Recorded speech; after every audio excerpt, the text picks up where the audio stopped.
అందరికీ నమస్తే అండి. ఈరోజు మాకు తెలిసినటువంటి ఒక పెద్దావిడ వ్రతం చేసుకుంటూ ముత్తైదు తాంబూలానికి పిలిచారు. వెళ్ళాము.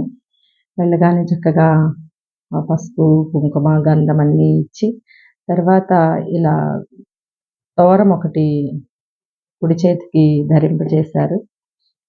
ఈ చేటల గౌరి వ్రతం ఏంటయ్యా అంటే, ఇలా కొత్తవి చేటలు తీసుకొని దానికి చక్కగా పసుపు రాసి, బొట్లు పెట్టి తాంబూలానికి లోపల ముత్తైదు తాంబూలానికి సంబంధించినటువంటి వస్తువులన్నీ పెట్టి, ఇలా పైన ఇంకొక చేటతోటి కప్పి దీన్ని వాయనం అందిస్తారు.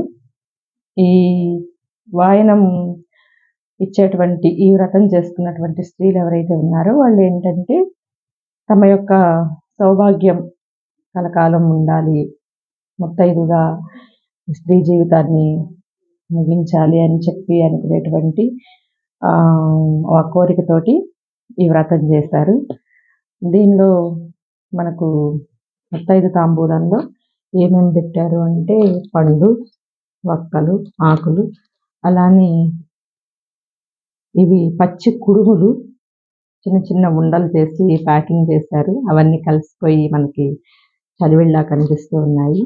తర్వాత ఇక్కడ ఒక పెద్ద ప్యాకింగ్ ఉంది. దీనిలో ఏమేమి ఐటమ్స్ వీళ్ళు పెట్టారు అనేది ఒకసారి చూద్దాం. దీనిలో వీళ్ళు పెట్టినటువంటి ఐటమ్స్ ఏంటయ్యా అంటే, జాకెట్ ముక్కలు, 2 జాకెట్ ముక్కలు, తర్వాత అద్దం, మెహందీ, పసుపు, కుంకం, దక్షిణ, తాంబూలం, అలానే తిలకం, గాజులు, దువ్వెన,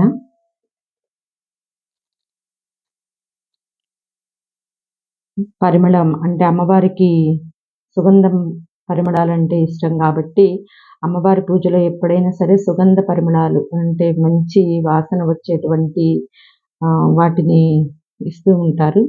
అలా ఇక్కడ సుగంధ పరిమళాలు ఇచ్చేటువంటి ఒక పర్ఫ్యూము, నూనె, పౌడరు, ఈ ఎర్రపూసలు, నల్లపూసలు అంటే పగడాలు, నల్లపూసలు, కాటుక, ఇవన్నీ కూడా పువ్వులు, ఇవన్నీ కూడా ఏంటంటే ముత్తైదు తనానికి సంబంధించినటువంటి వస్తువులు అన్నమాట. ఈ వస్తువులన్నిటినీ ఇలా 2 చేటల మధ్యన పెట్టి వీళ్ళు వాయనం ఇలా పెట్టి వాయనం ఇస్తారనమాట. ఈ వాయనం ఇచ్చేటప్పుడు ఇస్తినమ్మ వాయనం, పుచ్చుకొంటినమ్మ వాయనం అని చెప్పి 3 సార్లు ఇచ్చేవాళ్ళు, అందుకునేవాళ్ళు అంటారు. తర్వాత మూడవసారి ముమ్మాటికి ఇస్తినమ్మ వాయనం అని చెప్పి వాళ్ళు ఇస్తారు. ముమ్మాటికి పుచ్చుకుంటినమ్మ వాయనం అని చెప్పి తీసుకునే ఎవరైతే ఉంటారో వాళ్ళు వయసులో చిన్నవాళ్ళైనా సరే ఆ తాంబూలం తీసుకునేటువంటి ఆవిడ గౌరీదేవి ప్రతిరూపంగా భావించి ఆ వాయనం అందించిన తర్వాత, ఈ వాయనం అందుకుంటుంది ఎవరు అని అడిగినప్పుడు, ఈ వాయనం అందుకుంటుంది చేటల గౌరీదేవిని నేను అని చెప్పాలి. చెప్పిన తర్వాత నేను కోరుకుంటున్న వరం ఏమిటమ్మా అని వాళ్ళు అడుగుతారు. అప్పుడు నిండు 5వ తరం నీకు ఇస్తున్నాను అని చెప్పి ఆశీర్వాదం చేసి అక్షింతలు వేయాలన్నమాట. వాళ్ళు కాళ్ళకి నమస్కారం చేస్తారు.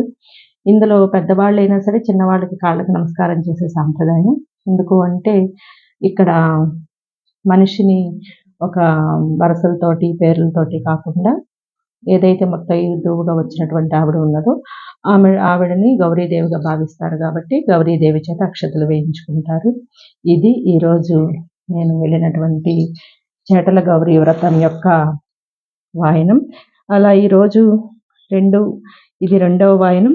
వాళ్ళ ఇంట్లో ముగ్గురు ఈ వ్రతాన్ని చేసుకున్నారు కాబట్టి మొదటిది పెద్ద ఆవిడ వాళ్ళ ఒక ఆవిడది, తర్వాత వాళ్ళ అమ్మాయి, తర్వాత వారి కోడలు. 3 వాయినాలు వచ్చాయి. 3 అంటే 6 చేటలు. ఈ 6 చేటల్ని ఏ విధంగా వాడాలో ఒకసారి మీరు నాకు సలహా ఇస్తారా? చక్కటి వ్రతం కదా, ముత్తైదులందరూ చక్కగా సౌభాగ్యం కోరి చేసేటువంటి వ్రతం. అందరూ చేసుకోవాలి అని ఆ తల్లి ఆశీర్వాదం అందరూ పొందాలి కదా, అందుకోసం ఈ వ్రతం చేసుకోవాలి. శ్రీమాత్రే నమః.